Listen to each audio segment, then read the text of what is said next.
Balanjaneyulu physiotherapist అయిపోయింది. నేను చదువుకుంటున్నాను, చదువు కూడా అయిపోయింది నాది. నేను వైసీపీ ప్రభుత్వం ఉన్నానని చెప్పి టీడీపీ వాళ్ళు నన్ను చాలా భయభ్రాంతులకు గురి చేసి ఆల్రెడీ ఇది వరకు నాకు అక్రమ కేసులు పెట్టినారు. దాన్ని అరెస్ట్ చేసినారు, తీసుకుపోయి నా పైన సారా కేసులు పెట్టి నా కారు సీజ్ చేశారు. నన్ను ఎత్తుకుపోయి కొట్టినారు. నేను బెయిల్ పైన బయటకు వచ్చిన.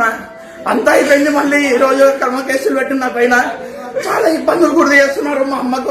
మా అమ్మ చాలా హెల్త్ పేషెంట్. నేను నేను ఇక్కడ కూడా ఉండట్లేదు, హైదరాబాద్ లో ఉంటున్నా. నేను ఈరోజు వాయిదా ఉందని చెప్పి ఈరోజు వచ్చిన. నేను ఈరోజు మళ్ళీ పోలీసు వాళ్ళు వచ్చి ఈరోజు నన్ను హరాస్ చేసి నన్ను ఎత్తుకుపోవడానికి వచ్చినారు. నా పైన ఎటువంటి కేసులు లేవు, ఎటువంటి కంప్లైంట్లు లేవు. నన్ను ఇబ్బందులు పెడుతున్నారు. నాకు ఏమైనా కూడా, నేను చచ్చిపోయినా కూడా కేవలం పోలీసు వాళ్ళే బాధ్యత.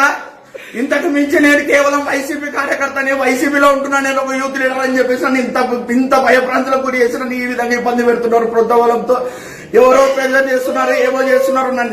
నన్ను చేయడానికి గల కారణం కేవలం ఒక టీడీపీ కార్యకర్తలే, టీడీపీ నాయకులే.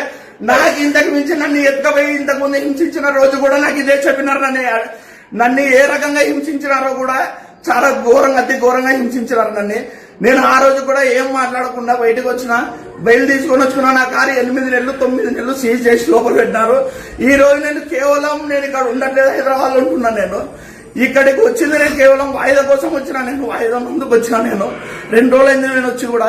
ఈ రోజు వచ్చి పోలీసు వాళ్ళు నన్ను హరాస్ చేసి ఎత్తుకోవడానికి వచ్చినారు. మా అమ్మ పేషెంట్,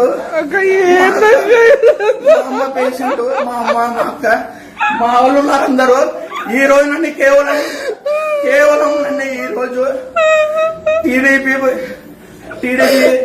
వాళ్ళు హింసిస్తున్నారు. నన్ను కేవలం పొలిటికల్ పోలీసుని అడ్డం పెట్టుకుని నన్ను చాలా వేధిస్తున్నారు. నేను ఏమైనా కూడా పోలీసు వాళ్ళే బాధ్యత. నా పేరు బాలు, కర్నూలు టౌన్ నేను కర్నూలు టౌన్ యూత్ ప్రెసిడెంట్. కేవలం అందుకే నన్ను ఈ రకంగా చేస్తున్నారు.